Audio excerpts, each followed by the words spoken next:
Hello student, welcome back to my channel. I hope आप सभी लोग अच्छे और स्वस्थ होंगे। स्टूडेंट, आज हम डिस्कस करेंगे Uttarakhand lecturer chemistry paper 2018। Uttarakhand lecturer chemistry 2018, इसमें अभी तक हमने 1 to 40 क्वेश्चन डिस्कस कर लिए हैं। 1 to 40 क्वेश्चन डिस्कस कर लिए हैं। आप सभी लोग प्ले लिस्ट में जाकर उन वीडियो को देखें और उन क्वेश्चनों के सॉल्यूशन को ध्यानपूर्वक देखें।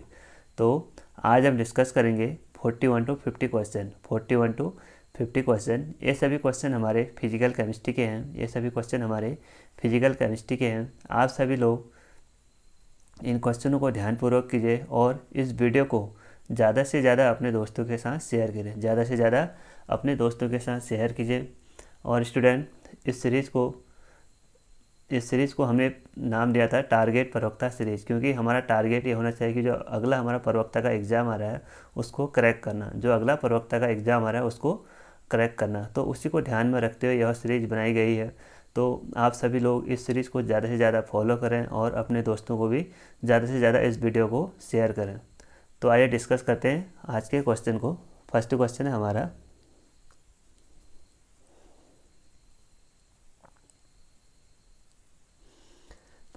हमारा, in a first order kinetics 25% of the reactant is decompose in 40.5 minute. The rate constant of this reaction is. हमसे पूछ रहा है कोई रिएक्शन है वो 25% डिकम्पोज होगी इतने टाइम पे, और हमको इसका रेट कांस्टेंट यानी के को फाइंड आउट करना है।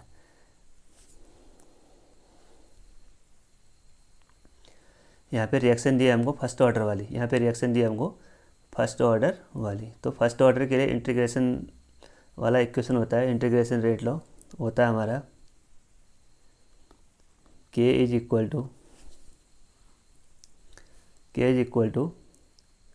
2.303 upon t log initial concentration of reactant divided by concentration of reactant at time T.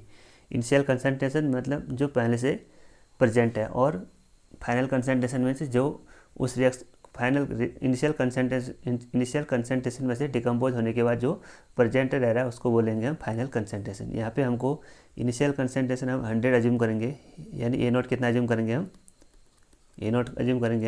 100, और ए यानी फाइनल कंसंट्रेशन कितना हो गया हमारा 100 है, और उसमें से कितना परसेंट डिकम्पोज हो गया हमारा 25%। अगर 25% डिकम्पोज हो गया तो बचा कितना, हमारा 25% डिकम्पोज हो गया तो बचा कितना हमारा 75%। ये हो गया हमारा इनिशियल कंसंट्रेशन और ये हो गया हमारा फाइनल कंसंट्रेशन। और हमको टाइम दिया है यहाँ पे 40.5 मिनट। आपको क्या करना है, इन वैल्यू को इस फॉर्मूले में पुट कीजिए। हमको रेट कांस्टेंट ही निकालना है। के क्या डिनोट करता है, rate constant. K is equal to 2.303 upon time कितना दिया हमको 40.5 लॉग, और इनिशियल कंसंट्रेशन कितना हमारा 100 डिवाइड बाई फाइनल कंसंट्रेशन कितना हमारा 75।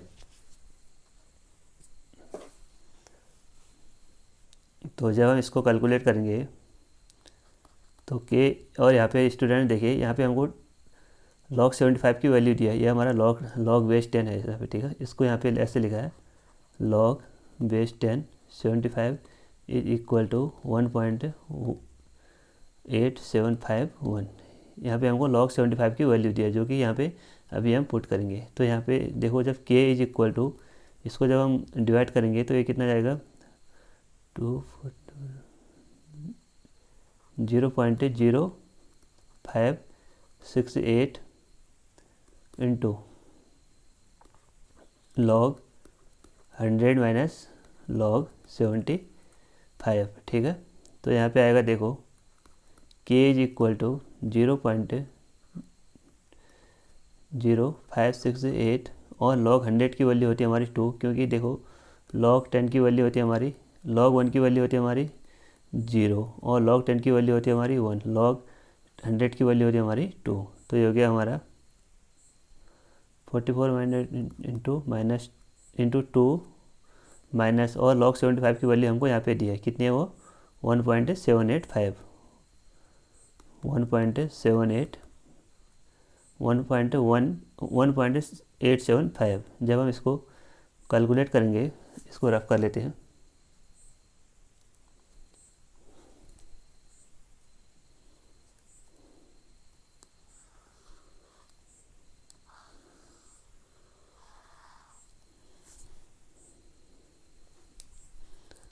तो जब हम इसको कैलकुलेट करेंगे ये वाले टर्म को,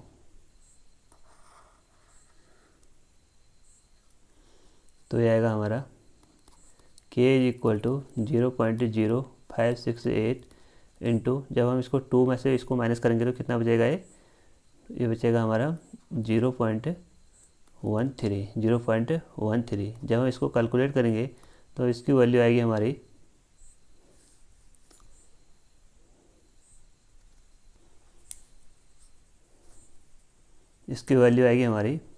7.10 इंटू 10⁻³ पर मिनट। तो कौन सा ऑप्शन सही है, ऑप्शन नंबर बी। और यहाँ पे देखो हमको ये भी ऑप्शन दिया हमको 7.10 इंटू 10⁻³ मिनट, जो कि हमारा जो फर्स्ट ऑर्डर काइनेटिक्स है, फर्स्ट ऑर्डर, उसका जो यूनिट होता है हमारा पर सेकंड या पर मिनट या पर आवर। आपको यहाँ पे खाली मिनट दिया है, जो कि हमारा ऑप्शन गलत है। कौन सा ऑप्शन है हमारा, ऑप्शन नंबर बी। आइए अगला क्वेश्चन देखते हैं।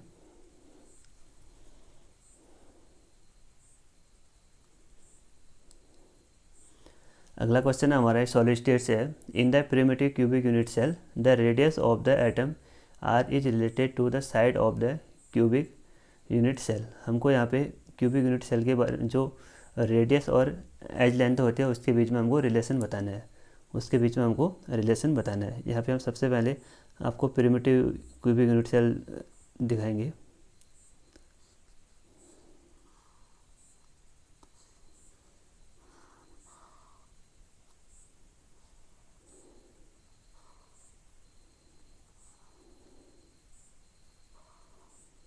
ये हमारा प्रिमिटिव क्यूबिक यूनिट सेल, और हम सभी जानते हैं कि जो क्यूबिक प्रिमिटिव यूनिट सेल होता है, इसमें जितने भी हमारे एटम होते हैं वो सब कॉर्नर में प्रेजेंट होते हैं। एक क्यूबिक में कितने कॉर्नर होते हैं, 8 कॉर्नर। 1 2 3 4 5 6 7 8, ठीक है।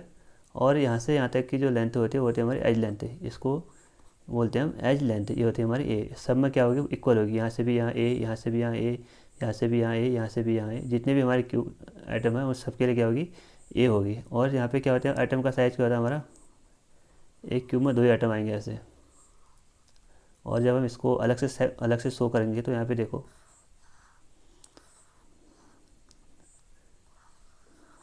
एक एटम और दूसरा एटम, एक एज ये हो गया, एक एज ये हो गया, ठीक है। हमको यहाँ से यहाँ तक की दूरी बतानी है, यहाँ से यहाँ तक हमारा एज ए, और इसके न्यूक्लियस से यहाँ तक की दूरी होगी हमारी आर, और इसके यहाँ से इसके रेडियस से यहाँ तक की दूरी होगी हमारी न्यूक्लियस तक आर। तो कितने आ रहे हैं यहाँ पे, R plus R is equal to A. तो 2r इज इक्वल टू ए।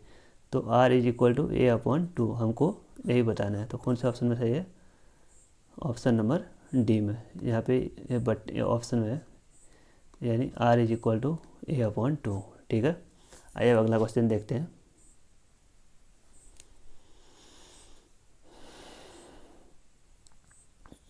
अगला क्वेश्चन है हमारे सरफेस केमिस्ट्री से। Electrophoretic separation of colloid particle is due to, क्योंकि जो कोलाइड पार्टिकल हो वो चार्ज पार्टिकल होते हैं। कोलाइड पार्टिकल चार्ज पार्टिकल होते हैं, वो कटायन, और या तो उसमें पॉजिटिव चार्ज आयन होते हैं या नेगेटिव चार्ज आयन। तो उसमें जो इलेक्ट्रोफोरेटिक सेपरेशन होता है, उसमें जो कोलाइड पार्टिकल का मूवमेंट होता है वो किसकी वजह से होता है, मोबिलिटी ऑफ चार्ज पार्टिकल की उससे। ये थ्योरेटिकल क्वेश्चन है, सीधे मेमोरी बेस्ड होते हैं, ठीक है। आइए अगला क्वेश्चन देखते हैं।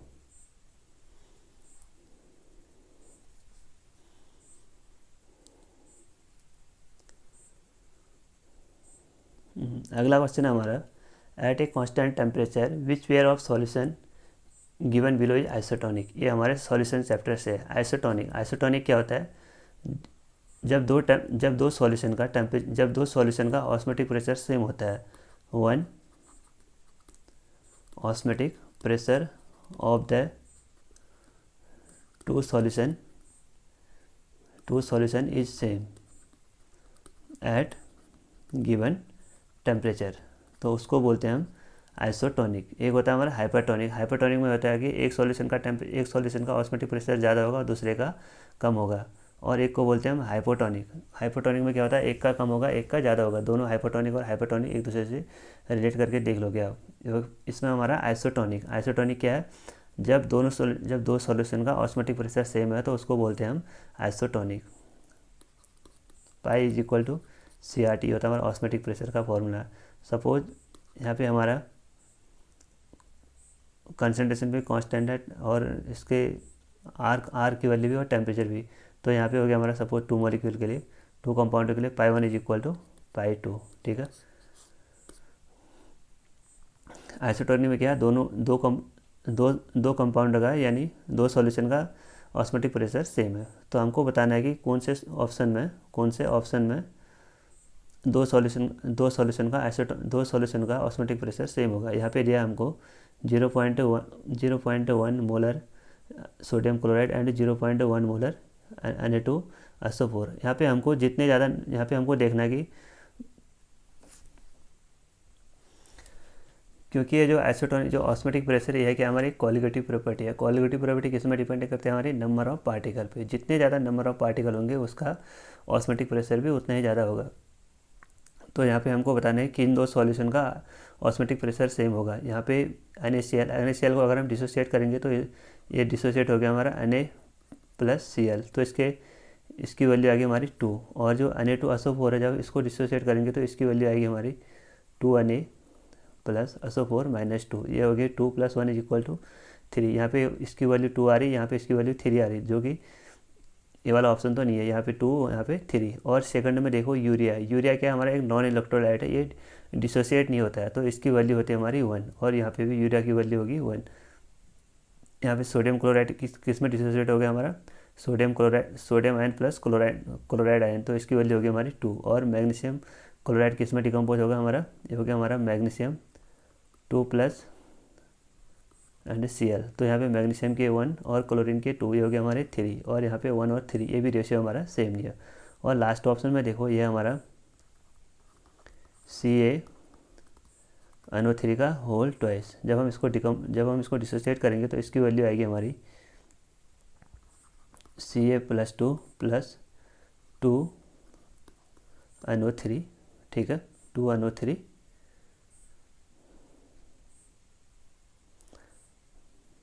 तो इसमें आई की वैल्यू कितनी है हमारी, यहाँ पे आई की वैल्यू है हमारी 3। एक ही हो गया, 2 हो गया, ये हो गया हमारी 3। उसके बाद है यहाँ पे सोडियम सल्फेट। तो जब हम इसको डिकम्पोज करेंगे तो इसकी वैल्यू आएगी हमारी 2Na+SO4 -2। तो यहाँ पे 2 वैल्यू इसकी होगी और 1 वैल्यू इसकी होगी। 2 + 1 = 3। इन दोनों में देखो, यहाँ पे भी आई की वैल्यू 3 आ रही है और यहाँ पे भी आई की वैल्यू 3 आ रही है। तो दोनों का ऑस्मोटिक प्रेशर क्या है, सेम है। तो कौन सा ऑप्शन सही है हमारा, ऑप्शन नंबर डी। आपको क्या करना, ओनली यहाँ पे देखो मोलरिटी तो सबके, आपको यहाँ पे जो भी हमको कंपाउंड दिया उसमें नंबर ऑफ पार्टिकल कितने हैं उनको देखना है, ठीक है। यहाँ पे देखो मोलरिटी भी सेम हमारी और यहाँ इसमें भी मोलरिटी सेम है। आइए अब अगला क्वेश्चन देखते हैं। ये क्वेश्चन में हमारा सॉल्यूशन से है। क्वेश्चन है हमारा, solution of mixture which distil without change in composition of temperature without change in composition and temperature are called है। कौन से सॉल्यूशन है जिसमें बिना टेम्परेचर के चेंज करने पर उसके कंपोजिशन में कोई इफेक्ट नहीं पड़ता है। तो इस टाइप के सॉल्यूशन को बोलते हैं हम अजियोट्रॉप सॉल्यूशन। अजियोट्रॉप क्या होते हैं, जिनका बॉइलिंग पॉइंट है, यानी जो लिक्विड फेस और बॉयल फेस में, जिनका बॉइलिंग पॉइंट है लिक्विड फेस और बॉयल फेस में। एक मिनट,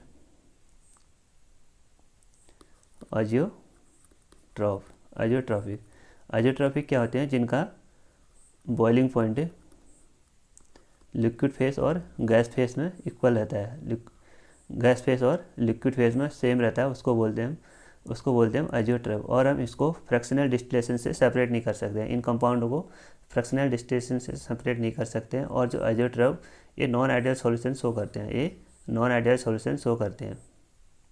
तो हमारा कौन सा ऑप्शन सही है? Option number B.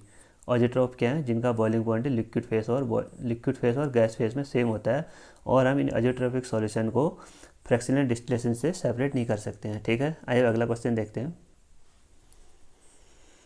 अगला क्वेश्चन हमारा थर्मोडायनेमिक्स से, the increase in entropy one mole of ice 0 degree Celsius melt to water. जब वाटर आइस से गैस में क्या हो रहा है? मेल्ट हो रहा है। तो हमको बताना है यहाँ पे एंट्रोपी कितनी इंक्रीज होगी, वो हमको यहाँ पे बताना है। ठीक है, तो यहाँ पे देखो, वाटर, ये हमारा सॉलिड, ये हो गया हमारा लिक्विड। तो वाटर क्या हो रहा है? यहाँ से सॉलिड से लिक्विड में मेल्ट हो रहा है। तो यहाँ पे हम सभी जानते हैं कि जो एंट्रोपी है, जो गैस की सबसे ज़्यादा होती है, उसके बाद लिक्विड की, उसके बाद सॉलिड की।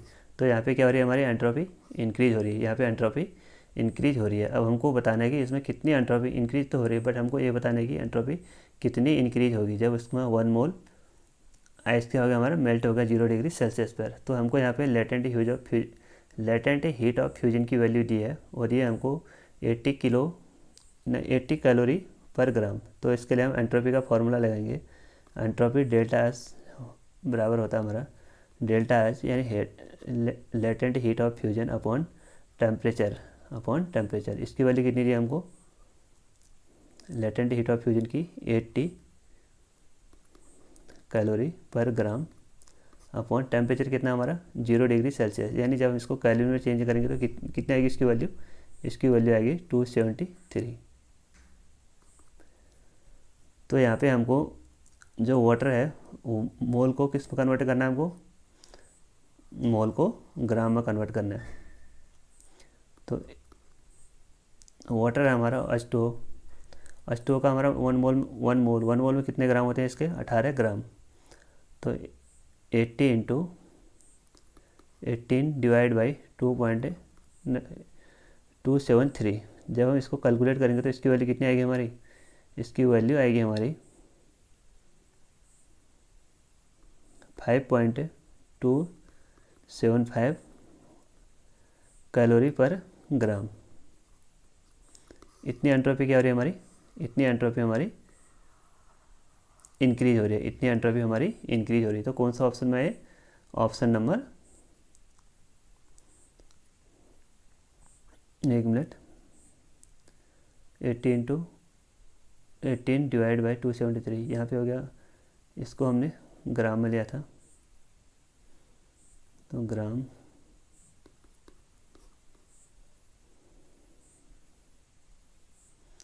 ओनली क्या बचा यहाँ? कैलोरी। हाँ, कैलोरी पर मोल। तो इसकी फाइनल वैल्यू आई हमारी 5.275 कैलोरी मोल इनवर्स है। तो कौन से ऑप्शन में है? ऑप्शन नंबर ए में। ठीक है, अगला क्वेश्चन देखते हैं। अगला क्वेश्चन हमारा यह है केमिकल इक्विलिब्रियम से। For a reaction CaCO3 is equal to CaO plus CO2। हमको यहाँ पे इक्विलिब्रियम कांस्टेंट बताना है, किसके रेस्पेक्ट में? Kp के। क्योंकि जो इक्विलिब्रियम कांस्टेंट वो 2 टाइप के होते हैं। एक तो होता है हमारा Kc, एक होता है हमारा Kp। Kc क्या होता है? जब हम इक्विलिब्रियम कांस्टेंट कंसंट्रेशन के टर्म में निकालते हैं, और Kp क्या होता है? जब हम इक्विलिब्रियम कांस्टेंट प्रेशर के टर्म में निकालते हैं। और यहाँ पे जो कंसंट्रेशन है उसमें हम लिक्विड और गैस के लिए निकालते हैं, और सॉलिड के लिए ना ही हम कंसंट्रेशन के टर्म में निकालते हैं इक्विलिब्रियम कांस्टेंट, और ना ही हम प्रेशर के टर्म में निकालते हैं कंसंट्रेशन टर्म। क्योंकि जो सॉलिड है उसके जो पार्टिकल होते हैं लार्ज अमाउंट में प्रेजेंट होते हैं, इसलिए हम उसकी कंसंट्रेशन को 1 एज्यूम करते हैं। ठीक है, उसके पार्टिकल क्या होते हैं? सॉल्यूशन में लार्ज अमाउंट में प्रेजेंट होते हैं, तो उसकी कंसंट्रेशन को हम 1 एज्यूम करते हैं। किसके लिए? सॉलिड के लिए। और हमने यहाँ अभी बताया कि जो इक्विलिब्रियम कांस्टेंट हम कंसंट्रेशन के टर्म में ओनली लिक्विड और गैस के लिए लेते हैं, but equilibrium constant in the term of pressure, वहाँ पे हम ओनली गैस को लेते हैं, ठीक है। वहाँ पे हम ओनली गैस को लेते हैं, लिक्विड को नहीं लेते हैं, ठीक। यहाँ पे लिखा है हमको इक्विलिब्रियम कांस्टेंट और Kp इज गिवन बाई, हमको इस रिएक्शन के लिए Kp बताना है। तो यहाँ पे देखो Kp क्या होता है हमारा, इक्विलिब्रियम कांस्टेंट है, rate constant of forward reaction, ratio of rate constant of forward reaction to the ratio of backward reaction. इसमें फॉरवर्ड रिएक्शन क्या है हमारी, प्रेशर CaO, क्योंकि हमको प्रेशर के टर्म में निकालना है। और एक मिनट,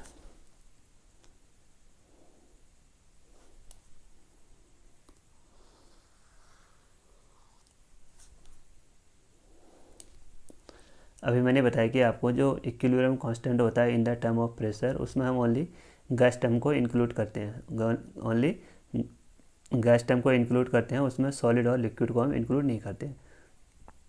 तो ये भी हमारा सॉलिड है, इसको भी हम इंक्लूड नहीं करेंगे, ये भी हमारा सॉलिड है, इसको भी हम इंक्लूड नहीं करेंगे। तो यहाँ पे Kp की वैल्यू क्या आएगी, Kp equal to pressure of CO2 gas, pressure of CO2 gas. तो इसका कौन सा ऑप्शन सही है, option number B, option number B इसका राइट आंसर है। कि equilibrium constant in the term of pressure, हमको ओनली प्रेशर को ओनली गैस के टर्म को इंक्लूड करना पड़ता है। अगर वहाँ पे हमसे पूछता कि, अगर इसी क्वेश्चन में हमसे पूछता कि equilibrium constant in the term of concentration, वहाँ पे हम लिक्विड और गैस फॉर्म को इंक्लूड करते हैं। बट यहाँ पे फिर भी हमको यहाँ पे ओनली गैस या सॉलिड और सॉलिड को हम इंक्लूड नहीं करते हैं, ठीक। आइए अगला क्वेश्चन देखते हैं। अगला क्वेश्चन है हमारा, Haber process for the manufacture of ammonia gas is favoured at. Ammonia का फॉर्मेशन कैसे होता है, देखो यहाँ पे N2 + 3H equal to 2NH3। यहाँ पे हमको प्रेशर और टेम्परेचर के टर्म में बताना है, प्रेशर और टेम्परेचर के टर्म में बताना है। तो इसको यहाँ पे लगाएंगे हम ली चैटेलियर प्रिंसिपल। एक तो बताना हमको प्रेशर ली चैटेलियर प्रिंसिपल के अकॉर्डिंग होता है कि देखो, जैसे ही हम रिएक्टेंट या प्रोडक्ट का प्रेशर इंक्रीज करेंगे तो रिएक्शन उस डायरेक्शन में फॉरवर्ड होगी, रिएक्शन उस डायरेक्शन में जाएगी जहाँ पे लेस नंबर ऑफ क्या होते हैं हमारे मोल, यहाँ पे लेस नंबर ऑफ मोल होंगे। यहाँ पे कितने मोल हैं हमारे, 1 + 3, ये रिएक्टेंट में हमारे 4 मोल और प्रोडक्ट में हमारे 2 मोल। तो देखो मैंने बताया कि जैसे हम किसी रिएक्टेंट या प्रोडक्ट का प्रेशर इंक्रीज करेंगे तो रिएक्शन उस डायरेक्शन में जाएगी जहाँ पे लेस नंबर ऑफ क्या होते हैं हमारे, लेस नंबर ऑफ मोल होंगे। और जैसे हम प्रेशर को डिक्रीज करेंगे रिएक्टेंट या प्रोडक्ट का, तो रिएक्शन उस डायरेक्शन में मूव होगी जहाँ पे मोर नंबर ऑफ मोल होंगे। तो यहाँ पे हमने क्या करना है, प्रेशर को इंक्रीज करना है। जैसे हम प्रेशर को इंक्रीज करेंगे, यहाँ पे देखो यहाँ पे कितने मोल हैं, 4 मोल, यहाँ पे 2 मोल। जैसे हम प्रेशर को इंक्रीज करेंगे तो रिएक्शन की डायरेक्शन मूव होगी जहाँ पे लेस नंबर ऑफ मोल होंगे। लेस नंबर ऑफ मोल का हमारे प्रोडक्ट की साइड क्या हमारे लेस नंबर ऑफ मोल है। तो प्रेशर को जैसे हम इंक्रीज करेंगे तो रिएक्शन फॉरवर्ड डायरेक्शन में प्रोसीड होगी। रिएक्शन इसको बोलते हैं हम बैकवर्ड, इसको बोलते हैं हम फॉरवर्ड। तो रिएक्शन फॉरवर्ड डायरेक्शन में प्रोसीड होगी। तो यहाँ पे क्या किया हमने, प्रेशर को तो इंक्रीज कर दिया। अब देखेंगे हम टेम्परेचर में होता है, देखो जैसे हम रिएक्टेंट या प्रोडक्ट का टेम्परेचर इंक्रीज करते हैं, जैसे हम टेम्परेचर इंक्रीज करेंगे तो वहाँ पर होता है हमारा एंडोथर्मिक मैंने वहाँ पे एनर्जी क्या होगी हमारी, अब्जॉर्ब होगी। एनर्जी अब्जॉर्ब होगी तो रिएक्शन होती है हमारी फॉरवर्ड डायरेक्शन में मूव। और जैसे हमने रिएक्शन का टेम्परेचर डिक्रीज किया तो रिएक्शन वहाँ पे भी होती है हमारी फॉरवर्ड डायरेक्शन में, वहाँ पे होती है हमारी एक्सोथर्मिक रिएक्शन, यानी वहाँ पे भी क्या होगी हमारी रिएक्शन फॉरवर्ड डायरेक्शन में मूव होगी। एक्सोथर्मिक मीन्स जहाँ पे हीट क्या होती है हमारी रिलीज होती है। तो जैसे हमने टेम्परेचर को डिक्रीज करना है, टेम्परेचर को डिक्रीज करेंगे तो रिएक्शन कहाँ होगी हमारी फॉरवर्ड डायरेक्शन में प्रोसीड होगी। और यहाँ पे बताया हमने जैसे ही टेम्परेचर को हम इंक्रीज करेंगे तो वहाँ पे कौन सी रिएक्शन होगी, एंडोथर्मिक रिएक्शन। वो रिएक्शन हमारी बैकवर्ड डायरेक्शन में क्या होगी हमारी प्रोसीड होगी। तो यहाँ पे हमको क्या करना है, हैबर प्रोसेस अमोनिया के मैन्युफैक्चर को इंक्रीज करना है, अमोनिया के मैन्युफैक्चर को इंक्रीज करना है यानी उसकी प्रोडक्टिविटी को, तो हमको क्या करना पड़ेगा, यहाँ पे टेम्परेचर को लो रखना पड़ेगा। टेम्परेचर को जब हम लो रखेंगे तभी वो रिएक्शन क्या होगी, हमारी फॉरवर्ड डायरेक्शन में प्रोसीड होगी। तो कौन सा, तो यहाँ पे हमने प्रेशर को तो हाई रखा और टेम्परेचर को लो रखेंगे, तो कौन सा ऑप्शन में है, high pressure low temperature, high pressure low temperature यानी ऑप्शन नंबर ए। आइए अब अगला क्वेश्चन देखते हैं।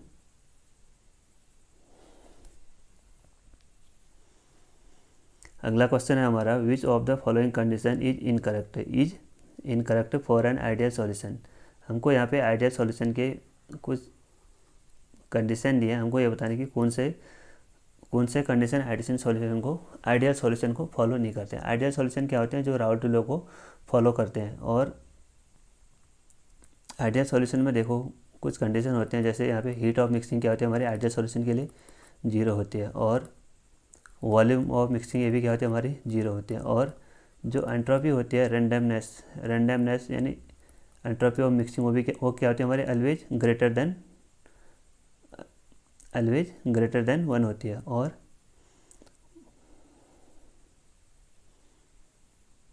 और एक होती ऑलवेज ग्रेटर देन 1, उसकी वैल्यू हमेशा ग्रेटर होती है, उसकी वैल्यू कभी भी एंट्रोपी में 0 नहीं होती है, ठीक है।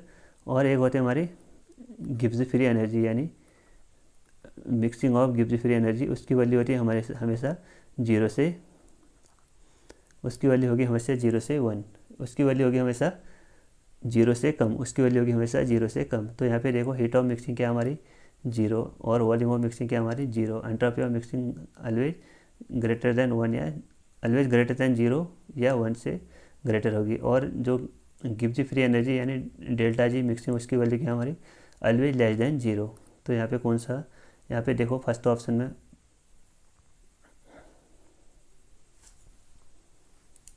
यहाँ पे फर्स्ट ऑप्शन ये वाला हमारा फर्स्ट ऑप्शन में यहाँ पे देखा हमको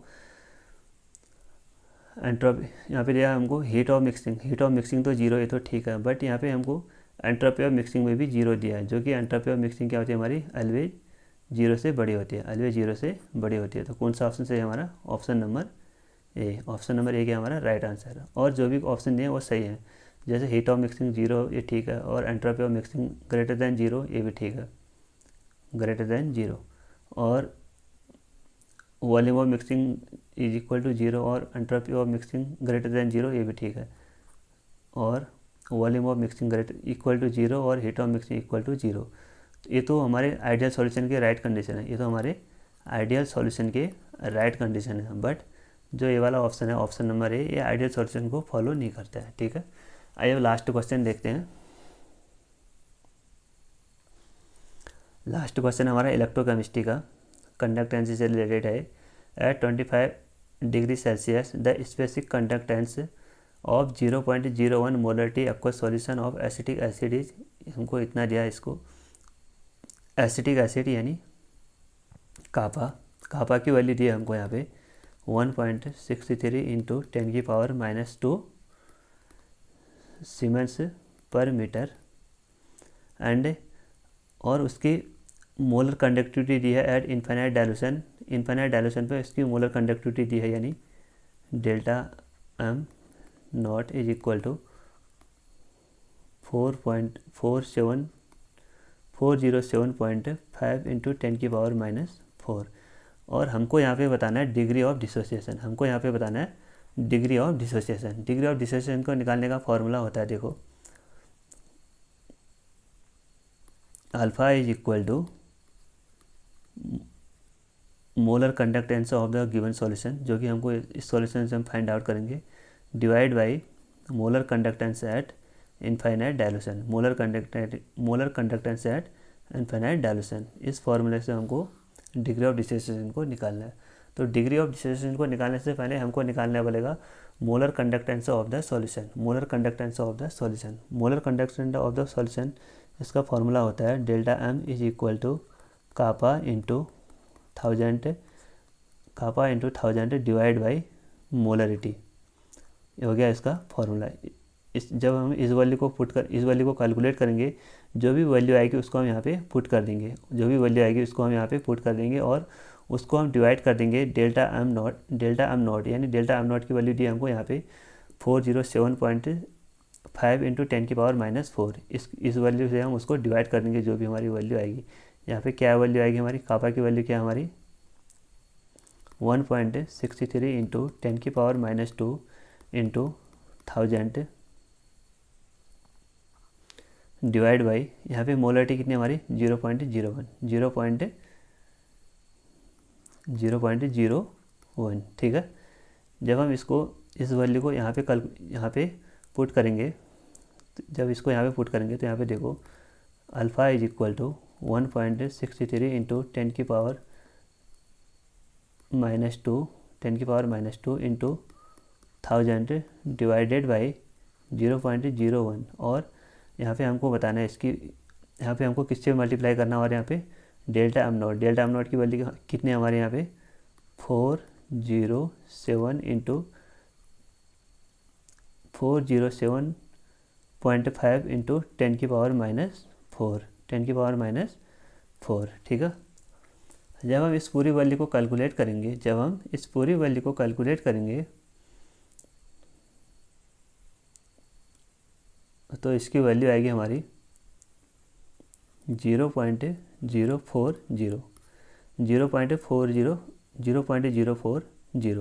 ये किसकी होगी हमारी डिग्री ऑफ डिसोसिएशन। तो कौन सा ऑप्शन में है, ऑप्शन नंबर सी।